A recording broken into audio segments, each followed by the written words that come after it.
भांडेगाव येथून चोरीस गेलेल्या शेळ्यांचा तपास लावण्यात वैराग पोलिसांना यश। नागेश राजेंद्र काकडे वय 22 वर्ष राहणार भांडेगाव यांचा शेळीपालनाचा व्यवसाय आहे। त्यांच्याकडे लहान मोठ्या अशा 23 शेळ्या आहेत। दिनांक 2 जून 2025 रोजी नेहमीप्रमाणे त्यांनी शेळ्या चारून त्यांना आपल्या मोकळ्या जागेत त्यांनी शेळ्या बांधल्या। रात्री 2 वाजण्याच्या सुमारास ते लेगवीसाठी उठल्यावर त्यांना घरासमोर बांधलेल्या शेळ्यांपैकी 3 शेळ्या व 2 बोकड कमी दिसून आले। त्यांनी व त्यांच्या आईने शेळ्यांचा आजूबाजूला शोध घेतला, परंतु त्यांना शेळ्या मिळून आल्या नाहीत। या प्रकरणी त्यांनी 9 जून 2025 रोजी वैराग पोलिसात फिर्याद दाखल केली। फिर्यादीच्या अनुषंगाने वैराग पोलिसांनी तपासाची चक्रे फिरवून सुनील विजय भोसले वय 21 वर्ष राहणार संगदरी तालुका दक्षिण सोलापूर, करण दत्तात्रय गायकवाड वय 24 वर्ष राहणार दहिवडी तालुका तुळजापूर जिल्हा धाराशिव यांना ताब्यात घेऊन त्यांच्याकडून चोरीस गेलेल्या मुद्देमालापैकी 2 शेळ्या आणि 2 बोकड जप्त केले।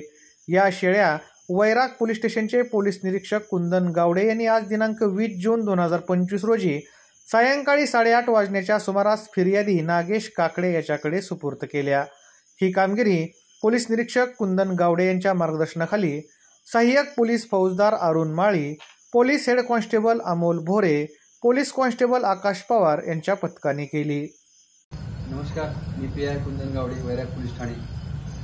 वैराग पोलीस ठाणे येथे 187/2025 BNS सेक्शन 303(2) याप्रमाणे शेळी चोरीचा गुन्हा दाखल होता।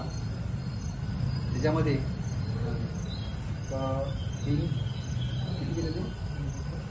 3 बोकड आणि 2 शेळ्या चोरीस गेल्या होत्या। त्यापैकी सदर गुन्ह्याचा तपास सहाय्यक पोलीस फौजदार माई यांच्याकडे दिला होता। त्यानंतर तपासामध्ये त्यांना आरोपी 2 निष्पन्न झाले। त्यांच्या माध्यमातून हा गुन्ह्यात गेलेला माल शेळी आणि बोकड हे रिकव्हर झाले।